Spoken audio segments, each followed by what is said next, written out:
Haleluya. Ndabasuhuje mu izina rya Yesu Kristo. Ndi mwene so muri Kristo Yesu, Pastor Iyakabumbye ETIENNE.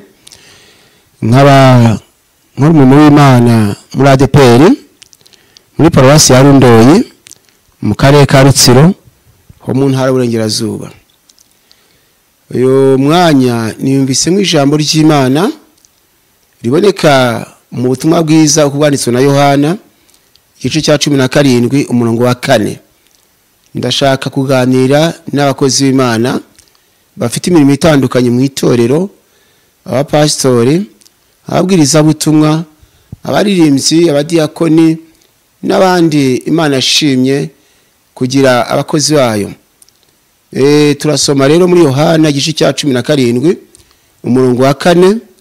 Nyuma yaho turasoma mu rwandiko Paulo yandikiye Filemoni igice cya mbere umurongo wa 20.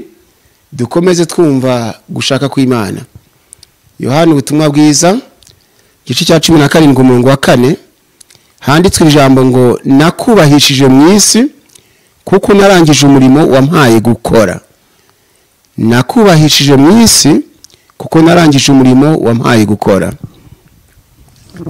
Filemoni igice cya mbere umurongo wa 20 handitswe ijambo ngo bibe bityo mwene data nkubonemo umumaro mu mwami wacu unduhura umutima muri Kristo.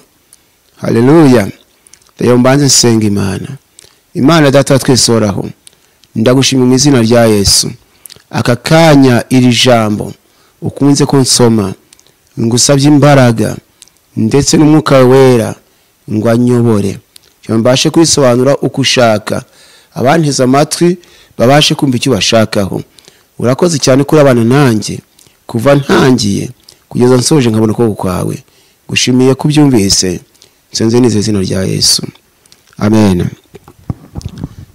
Nkuko mbabwiye, ndagira ngo tugaje ku ijambo ry'Imana rifite intego ivuga ngo umurimo twahawe tukore turangize kugira ngo twubahishe Imana yawuduhaye. Kuko dusomira ijambo ngo nakubahishije mu isi, ni Yesu wabivugaga abwira Imana ati nakubahishije mu isi kuko narangije umurimo wampaye gukora. Ntabwo yavuze ngo nakubahishije mu isi kubera ko ndi Yesu, kubera ko nagiye mu isi gusa. Oya, ahubwo yabwiye Imana ati nakubahishije mu isi kuko narangije umurimo wampaye gukora. Paulo nawe yandikira Filemoni aramubwira ati bibe bityo mwene data nkubonemo umumaro mu mwami wacu unduhura umutima muri Kristo.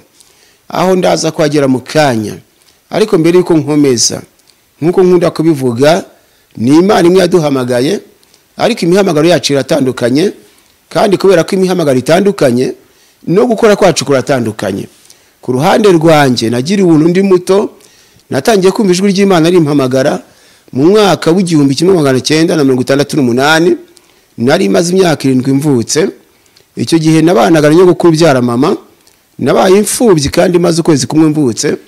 Ariko Imana se w'imfubyi ikunda kombaho kubera ko yari ziko nzayikorera. Hamwe n'ibyo rero, iyo nganiriza abantu ijambo ry'Imana umwanya munini cyane, ntabwo kubahanga amaso nubwo nshishamo nkareba uko bakurikira, ariko umwanya munini nubwo kubahanga amaso, kandi suko ntareba, ahubwo ni ya mihamagaro mbabwiye itandukanye.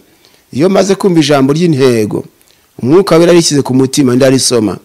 Nyuma yo kurisoma, muri njye agasigara mu ndi murimo wo gusenga Imana nyigisha inama. Ese Imana, kugira ngo abantu barusheho kumva neza iri jambo ndarisobanura nte? Cyagende kugisha Uwiteka inama, nibwo ushobora kubona mbombetse amaso, ni nabwo ushobora kumva mvuze ngo dusoma aha ntarambuye Bibiliya. Ibyo ntibigutangaze, ku Mana byose birashoboka. Gusa ni Imana yabyishakiye, nta ruhare nabigizemo, ni ubushake bw'Imana ihamagara. Kandi kuva ari Imana yabyishakiye, icyubahiro ni icyayo. Ndakomeje n'ijambo rifite intego ivuga ngo umurimo twahawe gukora tuwurangize kugira ngo twubahishe Imana yawuduhaye. Yesu nawe rero aravuga ati nakubahishije mu isi kuko narangije umurimo wampaye gukora. ndagira ngo turebe neza mbese umurimo Yesu yari yahawe ni uwuhe. Umurimo Yesu yari yahawe bwa mbere yari yahawe umurimo w'ivugabutumwa, ahabwa n'umurimo wo kwitangira abari mu isi kugira ngo bakizwe. Iyo mirimo rero yombi yarayishohoje kuko yavuze ubutumwa, mbese ageza abantu inkuru nziza, abakizwa barakizwa, ababohoka barabohoka. Ni nako rero yaje no kwitanga ku bwacu, ajya ku musaraba uteye isoni, umurimo arawusohoza. Amaze kubona ko umurimo yahamagariwe yawushohoje, yawe yatumwe yawushohoje, aravuga ati nakubahishije mu isi, ati kuko narangije umurimo mpaye gukora. Imana idufashe cyane. Natwe rero umurimo twahamagariwe turasabwa kuwukora ngo twubahishe yawuduhaye. Paulo nawe yandikira Filemoni, niba Filemoni wenda yari yasengewe kubwiriza butumwa, ese ku pastori, ntabwo nzi umurimo yarashinzwe, ariko Paulo aramwandikira ntiyavuga ati wenda kubera ko witwa uyu n'uyu uri perezida wa korale cyangwa se uri pastori uri mwarimu, ntiyavuga ati ibyo biranejeje, ahubwo amubwira ikizatuma umutima uruhuka. Aravuga ati bibe bityo mwene data, nkubonemo umumaro mu mwami wacu, unduhura umutima muri Kristo. Ati bibe bityo mwene data, nkubonemo umumaro, amena, mu mwami wacu, unduhura umutima muri Kristo. Ubwo ni nkaho yamubwiye ati burya kwitwa izina rineri, kuba pastori, mwarimu, wowe waba uri wese mu itorero, ntago byaruhura umutima w'Imana. Keretse Imana ikubonyemo umumaro nibwo ushobora ku mutima wayo uruhutse. Na Paulo nawe ati nanjye umutima wanjye uzaruhuka ari uko nakubonyemo umumaro. Yesu nawe ati Imana nakubahishije mu isi kuko narangije umurimo mpaye gukora. Bigaragara nta kindi cyagomba kubahisha Imana, nuko Yesu yagomba kurangiza umurimo yahawe gukora. Na niyo mpamvu na Petero yashatse kumuca intege, arambwira ati mve nyuma Satani. Ubwo yamubwiraga ati ati umwana w'umuntu agiye kugambanirwa mu maboko y'abanyabyaha, atazashyirwa ku musaraba, azabambwa, ku munsi wa gatatu azuke. Petero yumvise uko Yesu avuze, ngo aramubwira ati biragatsindwa. Yesu nawe areba asanga Petero arashaka kunyuranya n'ubushake bw'Imana, aramubwira mu cyaha ati mve nyuma Satani, ati kuko mbere igisitaza, ati ibitekerezo byawe binyuranye no gushaka kw'Imana. Bene data, natwe turasabwa kumenya umurimo twahamagariwe ko tugomba kuwukora tukawurangiza, kugira ngo yawuduhaye yubahwe. Nuko Yesu aritanga ku musaraba kugeza ubwo ndetse agiye gusenga, ati mbese arabanza asenga ati data niba bishoboka iki gikombe kindenge, ariko bye kuko nge nshaka ahubwo bibuko ushaka. Amaze gusenga atyo birashoka ko yibutse ko ubushake bw'Imana ari ko igikombe kinyweraho. Nibwo yongeye gusenga asubiyeyo, aravuga ati data niba ari ngombwa ko igikombe kinyweraho, ibyo ushaka bari byo biba. Nuko nyine ubushake bw'Imana arabwubahiriza, iyo Imana ibashe guhabwa icyubahiro. Ibyo tubisoma muri Matayo igice cya 26 umurongo wa 36 kugeza kwa 42. Nuko rero cyo nashaka kubabwira n'iki ngiki, Yesu yaratwitangiye agira ngo asohoze umurimo yahawe na se ari we data wa twese. Kandi Yesu yavuze ubutumwa, ayo mpamvu umuhanuzi Yesaya yamuvuzeho muri Yesaya igice cya 61 umurongo wa 1, umwuka w'Umwami Imana ari kuri nge kuko Uwiteka ansize amavuta ngo mbwirize abagwaneza ubutumwa bwiza, yantumye kuvura abafite imvune mu mitima no kumenyesha imbohe ko zibohorwa no gukingurira abari mu nzu y'imbohe. Imana idufashe cyane. Byumvikana ngo rero Yesu Kristo uwo murimo yahamagariwe yarawurangije. Natwe turasabwa kwibuka ko yaduhaye uyu murimo tukora, yadukize muri uyu murimo. Nje nawe niba uri pastori nkanjye, ukaba uri umubwiriza butumwa, ukaba uri umuyobozi wa korale, ukaba uri umudiyakoni kazi, wibuke ko Yesu akeneye kubona umumaro wawe. Pawulo amaze kumenya ko Filemoni hari umurimo yahamagariwe cyangwa se yashinzwe mu itorero, aramwandikira nk'uko twabibwiwe ati biye bityo mwene data, nkubonemo umumaro mu mwami wacu, unduhura umutima muri Kristo. Uwiteka dufashe cyane. Ndagira ngo rero amajwi ashaka kuguca intege ameze nka ryajwi rya Petero twabwiwe amaze kubona ko wamaze kumva ko Yesu avuze ibigiye kumubaho kandi biri mu bushake bw'Imana, akamucyaha. Yesu ngo arahindukira nawe aramucyaha, aramubwira ati emva inyuma Satani, kuko umbereye igisitaza. Ni ijambo riri mu butumwa bwiza kubanditswe na Matayo igice cya 16 umurongo wa 21 kugeza 23. Nuko ndagira ngo mbabwire ngo natwe ubwacu Imana yaduhaye umurimo. Niba ndi pastori, Imana ishaka kubona umumaro wanjye, ishaka ko uyu murimo nahamagara nk'uko nkawurangiza mbashe kuyubahisha. Ndagira ngo aho twahumvise inkuru ya Yesu uko yubahishije Imana, akavuga ubutumwa bwiza ndetse akanitanga ku bwacu kugira ngo dukizwe. Umurimo yari yahamagariwe yarawukoze arawurangiza. Ntabwo aho tuwatinda rero, turashaka kureba ku ruhande rwacu twebwe. Filemoni nawe Pawulo aramwandikira ati biye bityo mwene data. Mbese ni nkaho yamubwiye ati kuba bagusengeye kuri uyu murimo ntabwo aribyo binejeje, ahubwo nzanezezwa nuko nkubonye mu mumaro. Natwe kenshi hari igihe umuntu yishima ati nitwe mu itorero, ndi pastori, ndi mwarimu, ndi umuyobozi wa korale, ndi dirigeant wa korale. Mbese buri muntu yivuga ibigwi, ariko ibyo si byo Imana ishaka. Ahubwo Imana ishaka kubona umumaro w'umurimo wahamagariwe. Hari igihe Imana yampaye ubutumwa, nibuka hari ku itariki 12 z'ukwezi kwa 4 mu mwaka w'1993. Icyo gihe hari kuwa mbere nagiye mwiyerekwa. Muri iryo yerekwa numva abakozi b'Imana bari kwigenda bivuga ibigwi, buri muntu avuga umurimo akora mu itorero. Umwati ngiye ndi pastori, ndati nanjye ndi mwarimu, ndati nanjye ndi umuririmbyi hanaha, nanjye ndi umudiyakoni ku itorero niri. Mbese buri muntu avuga umurimo ashinzwe mu itorero. Mu gihe abantu bagendaga bivuga batyo, naje kumva ijwi ry'Imana rimpamagaye rirambwira riti mbariza abo bantu ngo ko mugenda mwivuga ibigwi, buri muntu avuga umurimo we, ngo mbese mwagize ngo umuntu azajya mu ijuru. Arambwira ati mbese ko mwivuga ibigwi muri cyo, Imana itugendere cyane. Buri muntu avuga ati mfite umurimo n'uyu, ngo mbese mujya mutekereza kuri mina 10 umuntu yahaye abagaragu, mujya mutekereza kuri mina 10 zahawe abagaragu.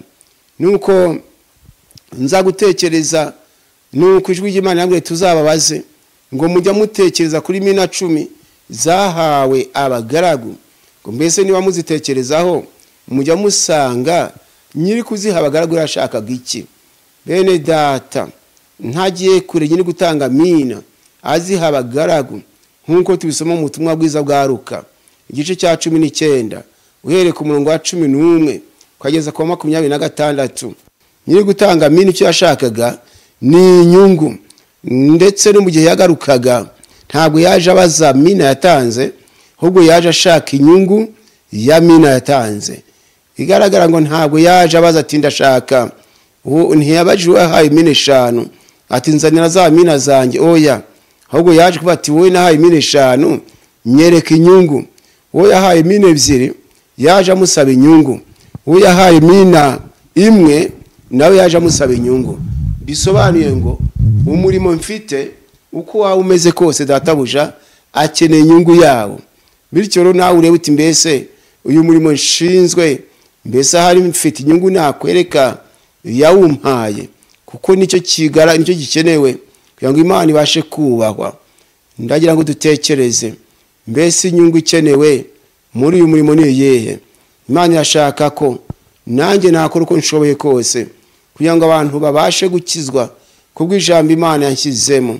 ndetse ndasabwa kutagira ubute, kubera ko data uje wampaye mina arashaka kubona inyungu y'uyu murimo yampaye. Imana idufashe cyane, kandi nawe niba uri muri korale shyiraho imbaraga, kuko shobuja akeneye inyungu. Ntugire ubute bwo gukora repetition, kuko niba udakoze repetition uyu umurimo wahawe ntabwo ushobora kubona inyungu. Kandi niba uri umudiyakoni kazi, wibuke gukora uko ushoboye kose, ushyireho imbaraga, shobuja abashe kubona inyungu.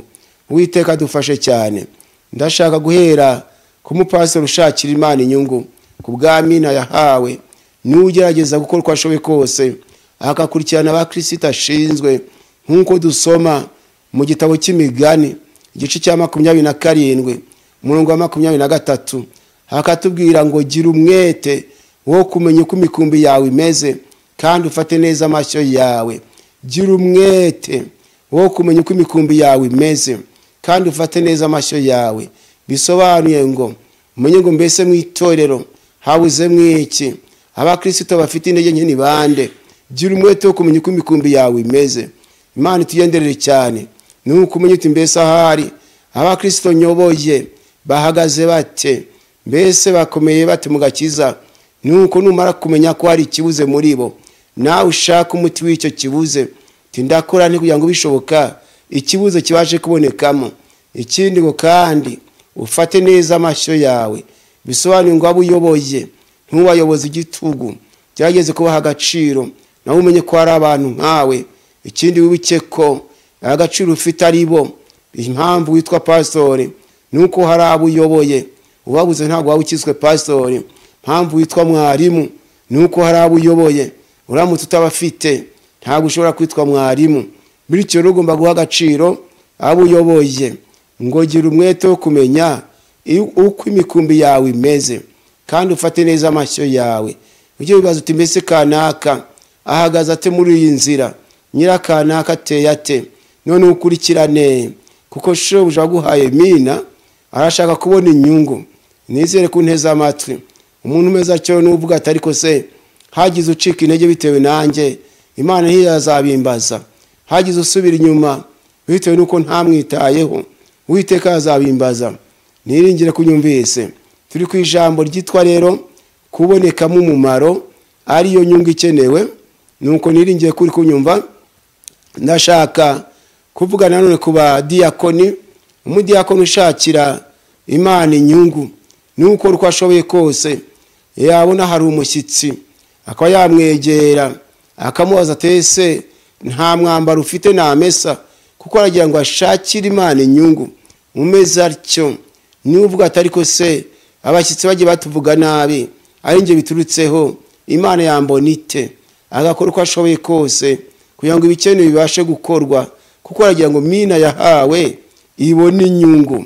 Unteza amatwi ubona umushyitsi aje akavuga ati uko biri kose reka ndebe ko inkweto ye ihanaguye, nuko mbashe kuyitunganya, bityo kugira ngo uyu murimo cyangwa se mina yahawe ibashe kubona inyungu. Nizere ko munteza amatwi. Umuperezida wa korale dirigeant karati mbese korale izaririmba ngo iki, cyangwa ejo hazaza batazabahagurutsa ugasanga babuze icyo bavuga, kubera ko ubashinzwe atigeze abigisha, atigeze agira indirimbo abigisha ngo babashe gusohoza umurimo wabo. Mwene data unteza amatwi, yaguhaye umurimo irashaka kubona inyungu. Nawe niba itabonye inyungu bigaragara ngo nta ngororano nawe uzabona, iherezo ryawe rizaba ribi. Urashaka iherezo ryiza, rangiza umurimo wahamagariwe, nuko uko rurangize kugira ngo bishoboka yawe guhamagariwe n'inyungu ku bwawe, kuko nibona inyungu ku bwawe nawe izaguha umugisha. Nizere kunyumvise cyane. Ufite amatwi umva yumve. Iyo dusomye ijambo ry'Imana mu gitabo cya Nehemiya igice cya 3 umurongo wa 5, niho dusanga handitswe ijambo ngo abiteko abakurikiraga basana, ariko imfura zo muri bo ntizagandukiraga umurimo wa shebuja. Imfura zo muri bo byumvikana ngo nta mumaro bari bafite mu murimo, ngo ariko imfura zo muri bo.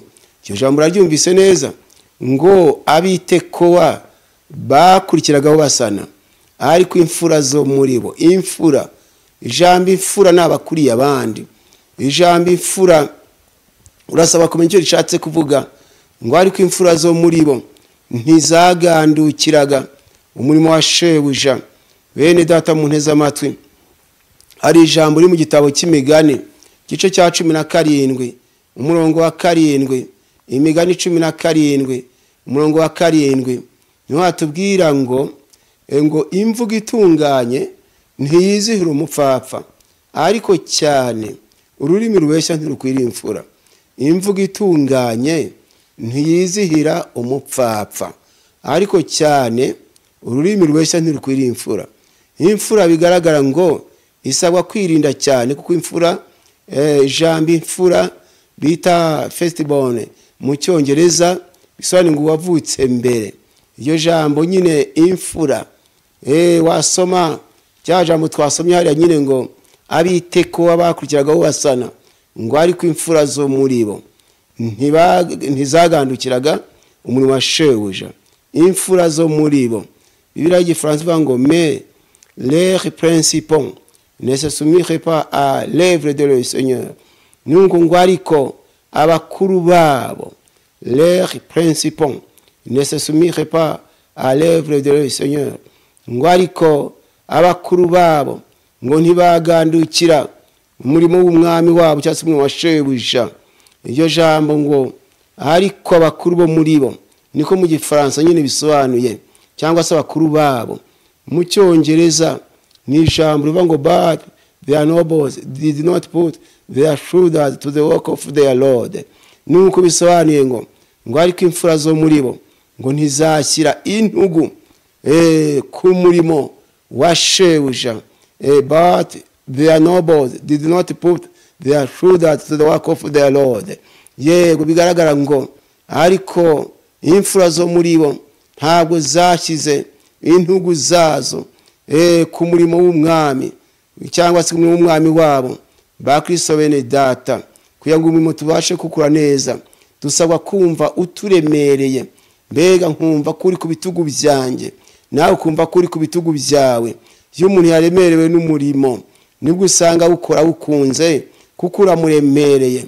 Rimwe bati nakora iki ngo kanaka abashe gukizwa, nakora iki kugira ngo bigende neza, mbese bishoboka he kuboneka ikibazo muri uyu murimo nshinzwe. Imana igufashe cyane kumva uremerewe n'umurimo. Kandi mwene data, umurimo nuramuka uhaye agaciro, uzaba ugira amahirwe, kubera ko umurimo iyo umuntu awukoze neza nawe umuhesha umugisha, ndetse ushobora no gutuma yongererwa iminsi yo kubaho. Mperutse kujya mwiyerekwa muri 2019, nibwo nagiye mwiyerekwa 2019 ku itariki ya 31 z'ukwezi kwa 10 2019. Njya mwiyerekwa, muri iryo yerekwa nza kubona mbona hari umubyeyi wari uhetse umwana. Mbona hirya yaturutse y'imodoka, nawe yarahagaze mu muhanda. Imodoka mbona iramugonze imurenga hejuru. Ndimo nibaza ntake karashobotse arapfuye. Mbongiye ko mbona arahagaze yemye na wa mwana mu mugongo. Nuko ngira ikibazo, nese uyu mubyeyi ko imodoka imurenzeho ndeba ni mpamvu cyo adapfuye. Ijwi ry'Imana rirampamagara rirambwira riti uriya mubyeyi ntugire ngo hari ikindi kimurengeye, arengewe n'uriya mwana ahetse. Niyo mpamvu imodoka imurenzeho ukabona nta cyabaye. Bene data, hari igihe kenshi duhura n'ibibazo byagomba guhitana ubuzima bwacu, ariko Uwiteka yareba uwo duhetse nuko akaturengera. Mu gihe abantu bibazaga batese kanaka waracyariho, bati yewe ake karashobotse, bati sinzi ko uyu munsi yaba agihumeka, ariko yakona ko umuntu araho naho arengewe n'umurimo afite, niwo mwana ahetse. Nanjye nawe turebe neza, uwo duhetse tumuha agaciro. Uracika intege mu murimo, kandi umurimo ari uguhesha agaciro, ari nawe utumye uriho. Cyane ukamenya iyi mvugo y'Imana. Uwiteka gufashe kunyumva neza.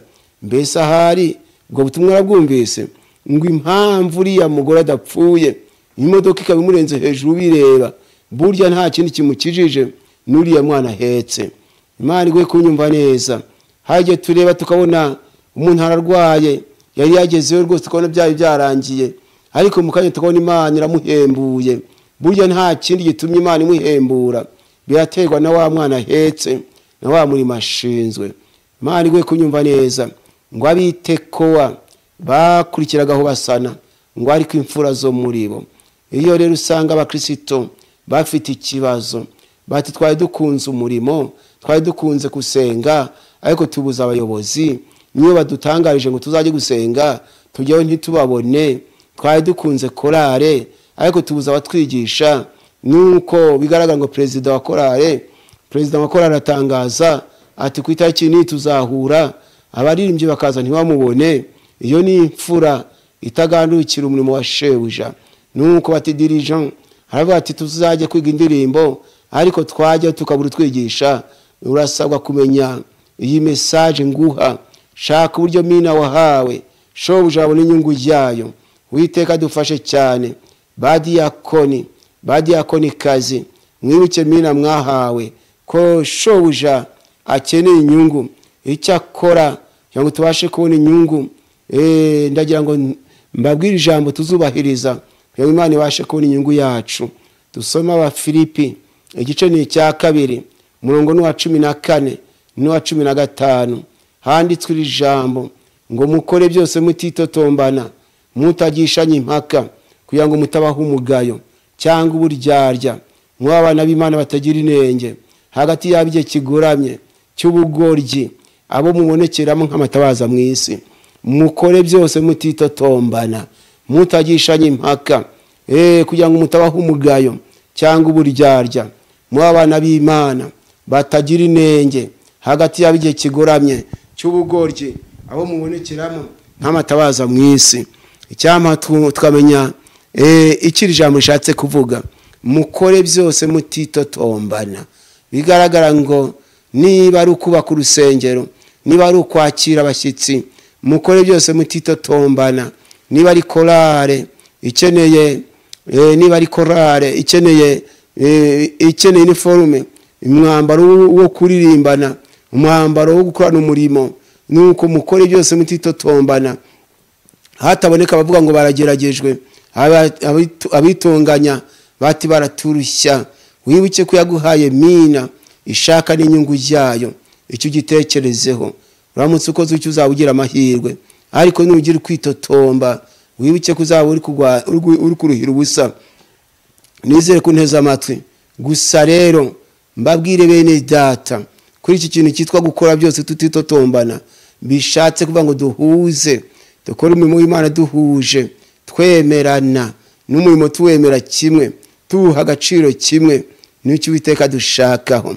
Ndajya mbabwire munyumve neza. Haje nagiye mwiyerekwa hari ku itariki 12 z'ukwezi kwa 3 2002, cyo byari kwa 6, ari kuri 12 z'ukwezi kwa 3 2002, ari kwa 6 njya mwiyerekwa. Nza kubona mbona umuntu ari gushinga imihati mu murima, cyangwa yashingaga imbago mu murima. Mugihe nabona gashinga imbago mu murima, ndamwitegereza hera mu ntangiriro washinga imbago ageza ku nyusirizo. Nuko ijwi ry'Imana irampamagara rirambaza ritese, impamvu uriya muntu ashyize imbago mu murima, ngo suko umurima ari uwa babiri, ngo mbese yuza ko ari umurima w'umuntu umwe yari gushyiramo imihati cyangwa se imbago. Nanjye mbona ko bitashoboka. Ijwi ry'Imana irambwira tuzambariza itorero, abantu bashaka gushyira ibice mu murimo, tuzabambariza. Mbese itorero ni ryabangahe? Abantu bashaka gushyira imbago mu murima, bashaka gushyira ibice mu itorero, uzababaze mbese itorero ni ryabangahe? Nuko ndajya ngo tumenye ku itorero atari rya babiri, itorero si rya batatu, itorero ni ry'umuntu umwe, itorero ni rya Kristo. Bisobanuye ngo twese turi umurima w'umuntu umwe, ariko ngo hari abakozi bashaka gushinga imihati cyangwa gushyira imbago mu murima w'Imana.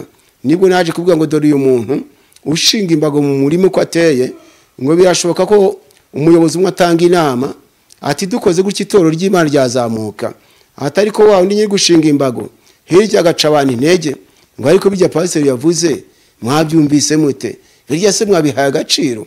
Ati nuko nge mwabonye nicecekeye, je numvise ntacyo bivuze ngo uwo muntu aba ari gushinga imbago mu murima ko perezida wa korale akavuga ati dukoze gutya korale yacu yajya mbere mugenzi we wafatanyije umurimo w'Imana muri komite nyobozi nawe akihererana hirya nk'abaririmbyi 10 nuko atari ko birya perezida wa korale yavuze mwabyumvise mute ati ngero nubwo mwabonye nacicetse nta gaciro nabihaye nibwo naje kubwirwa ngo aho uwo mudayimoni yabonetse ngo haba imigambi ariko hakabura ibikorwa nuko nibwo usanga abantu bibaza batese ko duheruka dukora inama harya inama ageze kuki naho ngo bakoze inama umwe atanga inama zubaka undi hirya atanga izisenya Imana idufashe cyane murabyumva mute toro ry'Imana ko dusabwa guhuza umutima kugira ngo uyu murimo dukora ubashe kubona inyungu ko dusabwa kuwukora duhuje umutima tudasenyana ahubwo twubakana nizere ko munteze amatwi bityo rero ndagira ngo dusome igitabo cy'abacamanza igice cya 20 umurongo wa 11 kuko mukanya ndarangiza ni message nashaka gutanga ku bakozi b'Imana ngo bishoboka dukorera Imana twifuza ko data bujashaka inyungu ya mina yaduhaye ni nayo mpamvu mwumvise ngo na Yesu yari hawe mina yo kwitanga ku bwacu ndetse no kuvuga ubutumwa bwiza arayicuruza irunguka niyo mpamvu twamenye agakiza niyo mpamvu twamenye Imana twabiheshejwe n'ijambo rya Kristo twumvise niyo mpamvu twamenye ko icyaha ari icyaha tumenya ko tugomba gukiranuka twabimenyeshejwe na Yesu wavuze ati mubanze mushaka ubwami bw'Imana no gukiranuka kwayo bindi muzabyongererwa nuko Yesu nawe mina yarayicuruje ibona inyungu ajya kumusaraba amaraso ya Kristo tuboneramo gucungurwa nuko bigaragara ngo Yesu yagaragaje inyungu ku Mana natwe turasaba kwerekana inyungu kuri mina twahawe Imana izanshoboze uyu murimo nahamagariwe mukore nkukunze cyangwa data bujabashe kubona inyungu Imana iguhe kunyumva neza nawe umurimo ushinzwe uriwo umurimo wari wo wose ufite niba ari mina imwe shobuja akeneye inyungu niba ari mina ebyiri shobuja akeneye inyungu bisobanuye ngo ushobora kuri muri korale uri n'umudiyakoni bigaragara ngo mu budiyakoni Imana ishaka inyungu no muri korale ishaka inyungu nuko bigaragara ntabwo uzavuga uti nzakiranuka muri korale mu budiyakoni nkiranirwe oya hose shobuja akeneye inyungu amen nuko ro gusa ndababwire ngo uyu murimo uzabona inyungu aruko tukoze duhuje umutima abacamanza igice cya 20 umurongo wa 11 hakatubwira ngo nuko abisirayeli bose bateranira kugwanya umudugudu bahuje umutima baba nk'umuntu umwe ngiki cyatumye bagera ku ntego bararwana baratsinda kubera ko bari bahuje umutima babaye nk'umuntu umwe nta cyitso kibarimo niko bigenda satani turwana nawe hari ibyitso mu itorero ko n'ibyitso mu bakozi umwaka ati gusambana n'icyaha icyitso cya satani kitirata nta kibazo anyumva neza satani kagenda kizirura ibizira akaba ubwo rero usanga umukozi w'Imana avuga ati cyo cya satani kikimika ishyari ku buryo kijya kubiba inzangano kanaka ntuzamukunde ntimuzavugane ikiso cya satani nuko kimera dusenga Imana turinde ibyitso bya satani mu murimo wayo Yesu nadufashe cyane ugasanga mu gihe yigishe ko kwishingira ari icyaha ikiso cya satani kitirata njyewe nzanaguherekeza rata nta kibazo yewe ndetse nunishingira nzatanga inama izatuma wakirwa vuba bidatinze icyo ni ikiso cya satani ariko turasabwa gukorera Imana duhuje umutima ngo mukore byose mutitotombana mutagishanye impaka n'izi mbago zitaboneka mu murima w'Imana dukorera Imana tumeze nk'umuntu umwe nuko ninamagana icyaha na mugenzi wanjye nawe mfashe kucyamagana ntanga inama gukora neza abagenzi banjye nabo bazunganire bati ya nama twahawe burya tuyishyize mu bikorwa itoro ryazamuka haleluya nuko nagira ngo tumenye ko impamvu itoro rifite ibibazo nuko rifite ibyitso bya satani byinshi nuko ugasanga bamwe bati kunywa inzoga n'icyaha abandi batereka da ni hese byanditse he, n'ugasanga bamwe baramagana ubusinzi abandi bakabushyigikira, abo babushyigikira burya n'ibyitso bya Satani. Imana itugendere cyane. Nuko uranyumva neza, urasabwa gukorera Imana utari icyitso cya Satani, aho gushakira Imana inyungu. Wanyumvise neza, intego yacu niyo ngiyo, kandi mukanya ndarangiza. Ndashaka kugira ngo dusenge Imana, ariko mbere ko dusenga ndasoma ijambo ry'Imana hariya mu gitabo cya kabiri cy'Ingoma, igice cya 30 umurongo wa 12, kugira ngo bishoboka natwe Imana idukoreho. Imana yakoze ku Bayuda kabakuramo ibyitso, kabahuza umutima, natwe dukoreho, ikore ku itorero ryayo. Ntago mvuze ADPR gusa, ikore ku matoro yose abambaza izina ry'Imana bose, bityo bakorera Imana nta byitso bya Satani bibarimo. Nuko ibyaha tubyamaganire rimwe, bamwe batabishyigikira, kandi tuvuga gukora neza twese tubyumve kimwe. Niba ari ugufasha abatishoboye twese tubiha agaciro kimwe, niba ari gukora imirimo myiza yose twumve ko ari ngombwa ko imirimo ikorwa. Nizere ko munteze amatwi. Igitabo cya kabiri cy'Ingoma igice cya 30 umurongo wa 12 niho handitswe iri jambo ngo kandi ni Buyuda ukuboko kw'Imana kubaha guhuza umutima, bumvira itegeko ry'umwami n'abatware babitegetswe n'ijambo ry'Uwiteka. Ni Buyuda ukuboko kw'Imana kubaha guhuza umutima. Bigaragara icyo gihe ibyitso byahise biva muri bo, bahuza umutima. Imana ishimwe cyane. Dukeneye gukorwaho n'Imana, abakozi b'Imana bagahuza ibice bikava muri twebwe, tugakorera Imana nta mbagozi turimo, duhuje umutima. Nuko iri jambo nyuma yo kurisoma ndasoma ijambo rya nyuma mu gitabo cya kabiri cy'Ingoma igice cya 24 umurongo wa 13. Ubundi dusenga Imana dushoboze kuba abakozi bashakira Imana inyungu, atari ikitiriro gusa, ahubwo twibuke ko databuja akeneye inyungu yanjye, akeneye inyungu yawe. Mbese buri wese mu murimo ashinzwe yibuke ko Imana ikeneye inyungu ye. Dusomero hariya mu gitabo cya kabiri cy'Ingoma igice cya 24 umurongo wa 13. Turebe ibyiza byo gukorera Imana nta cyitso kiturimo. Haranditswe ijambo ngo nuko abakozi barakora, umurimo urawutunganya rwose, bahagarika inzu y'Imana, bayisubiza uko yari iri, barayikomeza. Abakozi barakora, ubwo bigaragara ngo bahuje umutima. Ntabwo tubwe ngo bamwe ntibakora, abakozi barakora, umurimo urawutunganya rwose. Amen. Imbago zari zimaze kuva mu murima, nuko abakozi barakora, umurimo urawutunganya rwose, bahagarika inzu y'Imana, bayisubiza uko yari iri, barayikomeza. Nuko ndagira ngo Imana idufashe.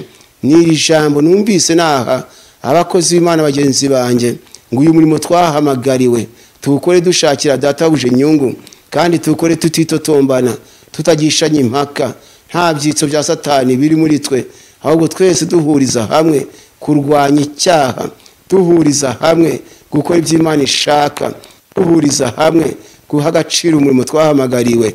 Uwiteka bagire neza. Imana idufashe mu izina rya Yesu. Reka dusenga Imana. Imana data twese uhoraho, ndagushimira ijambo kunze kumvuga. Tanga imbaraga, waduhaye umurimo, ukeneye ko tuwukora tukakubahisha. Umwana wawe Yesu Kristo yarakubahishije, kubera ko umurimo wamuhaye gukora yawurangije. Natwe waduhaye umurimo, turasenze ngo dushoboze gukora kandi tuwurangize. Abo washimye ko abapastori bashoboze gukora uyu murimo, bahuje umutima, nta byitso bya Satani bibarimo. Abo washimye ko ababwiriza ubutumwa no bashoboze gutyo, abaririmbyi, abadiyakonikazi, imirimo yose washimye ko dukora, duha imbaraga zo kuyikora muri twebwe, nta kugaragara nk'icyitso cya Satani, ahubwo duhuje umutima, tumeze nk'umuntu umwe. Ibyo bizatuma niba dufite inyubako, urusengero rwubakwa mu buryo bwiza kandi bushimishije, kubera ko twese tuba duhurije umutima hamwe mu kubaka urwo rusengero. Bizatuma niba tugambiriye gukora neza, twese duhurije hamwe gutekereza ku gukora neza. Bizatuma ibyaha turwanya bitabona intebe mu itorero, kubera ko twese duhagurukiye kubirwanya. Turagushimye ko umvise, urakoze Mana. Ndagushimira ko urafasha bumva ubutumwa hakazaboneka umusaruro. Senze nizeye mu izina rya Yesu. Amen. Amen.